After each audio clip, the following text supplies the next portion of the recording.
Hello friends, welcome back to my channel.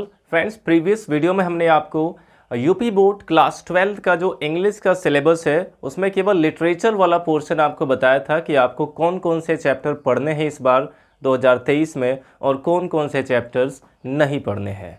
और friends, आज की इस वीडियो में हम आपको बताएंगे कि लिटरेचर पोर्शन के अलावा कौन कौन से टॉपिक्स आपको पढ़ने हैं इंग्लिश ग्रामर में। तो फ्रेंड्स, ग्रामर पोर्शन में आपका जो पहला टॉपिक है जिससे क्वेश्चंस आते हैं वो है नरेशन।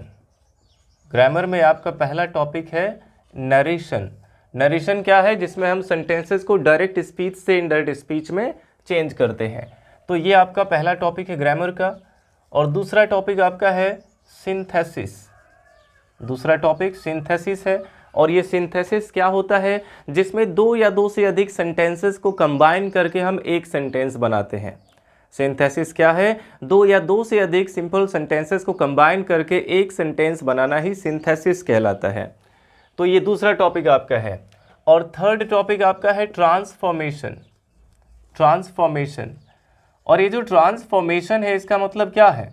ट्रांसफॉर्मेशन का मतलब रूपांतरण होता है, यानी कि इसमें आपको सेंटेंस का जो रूप है वो बदल देना है, लेकिन उसका सेंस नहीं बदलना चाहिए, उसका जो अर्थ है वो चेंज नहीं होना चाहिए।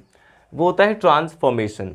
और ट्रांसफॉर्मेशन में बहुत सारे टॉपिक आते हैं, लेकिन इसमें जो मेन टॉपिक है उसकी अगर बात करें तो इसमें ट्रांसफॉर्मेशन में ही आपको पढ़ना होता है active and passive voice. Transformation में ही आपको पढ़ना होगा एक्टिव एंड पैसिव वॉइस। इसमें आपको पढ़ना होगा रिमूव टू। रिमूव टू इसमें जो मेन टॉपिक है आपको बता रहे हैं।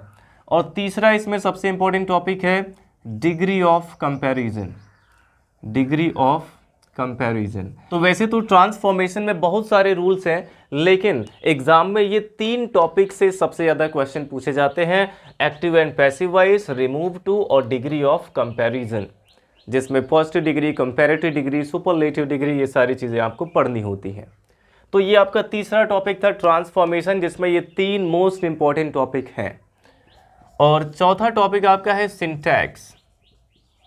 चौथा टॉपिक है इसमें सिंटैक्स, और यही सबसे लंबा टॉपिक है इसमें। सिंटैक्स सबसे बड़ा टॉपिक है इसमें। सिंटैक्स में आपको आप समझ लीजिए कि पूरा का पूरा ग्रामर ही आप पढ़ लेते हैं सिंटैक्स में, यानी कि जो पार्ट्स ऑफ स्पीच है, noun, pronoun, adjective, verb, adverb, conjunction, preposition, interjection, article, इनसे रिलेटेड जितने भी रूल्स हैं, ये सारे रूल्स आपको इसमें सिंटैक्स में पढ़ना होता है। और ये बहुत ही इंपॉर्टेंट टॉपिक भी है। अगर आप 12th के बाद कोई किसी भी कम्पिटिटिव एग्ज़ाम की प्रिपरेशन करते हैं तो उसमें आपको सिंटैक्स से बहुत ज़्यादा हेल्प मिलती है। इसके अलावा एक और क्वेश्चन इसमें पूछ लिया जाता है जो कि वोकैबुलरी बेस्ड होता है। होमोफोन्स का क्वेश्चन पूछा जाता है इसी में। लेकिन ग्रामर में आपको ये चार टॉपिक पढ़ने हैं: नरेशन, सिंथेसिस, ट्रांसफॉर्मेशन और सिंटैक्स। और इसके अलावा फ्रेंड्स, वोकैबुलरी से भी क्वेश्चंस पूछे जाते हैं। और वोकैबुलरी से कौन कौन से क्वेश्चन पूछे जाएंगे? वोकैबुलरी में क्या क्या आएगा? 10 नंबर के क्वेश्चन आपसे इससे पूछे जाएंगे, 10 नंबर के क्वेश्चन। और इन चारों टॉपिक से 2-2 नंबर का, यानी 8 नंबर का क्वेश्चन रहेगा। और एक 2 नंबर का क्वेश्चन यहाँ पे रहता है होमोफोन से, यानी कि 10 नंबर के क्वेश्चन इससे रहेंगे और 10 नंबर के क्वेश्चन वोकैबुलरी से रहेंगे, जिसमें क्या क्या आपको याद करना है, क्या क्या पढ़ना है वोकैबुलरी में। इसमें आपको सिनोनिम्स तैयार करना होगा। सिनोनिम्स का मतलब क्या है? पर्यायवाची, यानी कि जिसका जो सेंस है वो एक समान हो, दोनों का अर्थ सेम हो। सिनोनिम्स आपको तैयार करने होंगे। और दूसरा चीज़ है एंटोनिम्स। सिनोनिम्स और एंटोनिम्स ये आपको पढ़ना होगा। एंटोनिम का मतलब क्या है? अपोजिट वर्ड, यानी कि विलोम शब्द। और इसके अलावा आपको पढ़ना होगा idioms and phrases. Idioms and phrases. और इडियम्स एंड फ्रेजेस क्या है? जैसे जो वाक्य प्रयोग होता है, जो मुहावरे होते हैं हिंदी में, जैसे 9 2 11 होना, इस तरह के जो मुहावरे होते हैं उसको हम कह सकते हैं इडियम्स एंड फ्रेजेस। तो इससे भी क्वेश्चंस पूछे जाते हैं वोकैबुलरी बेस्ड। और इसके अलावा आपको पढ़ना होगा होमोफोन्स। और ये होमोफोन्स क्या होते हैं? होमोफोन्स ऐसे शब्द, इसको आप कंफ्यूजिंग वर्ड्स भी कह सकते हैं, क्योंकि ऐसे शब्द होते हैं जिसका जो उच्चारण है, जो प्रोनाउंसिएशन है, वो लगभग एक जैसा होता है, लेकिन उसका सेंस, उसका अर्थ अलग अलग होता है। और इसके अलावा एक और टॉपिक इसमें आता है, वो होता है वन वर्ड सब्स्टिट्यूशन।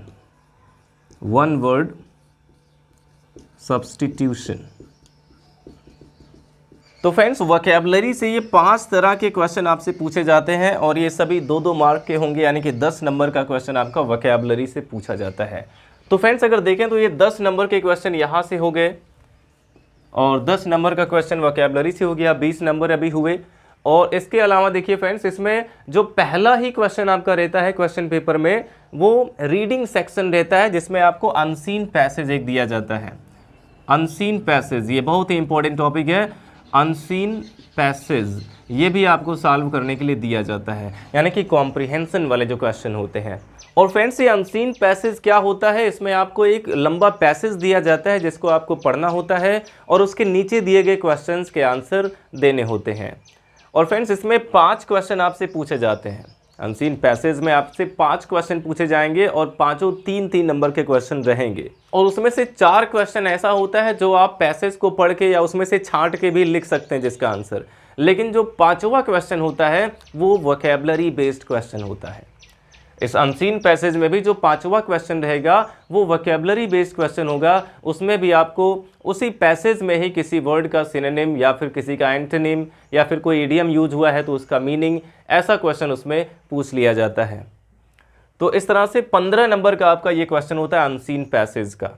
और इसके अलावा फ्रेंड दूसरा होता है राइटिंग सेक्शन। राइटिंग सेक्शन में आपको क्या करना होता है, एक आर्टिकल लिखना होता है।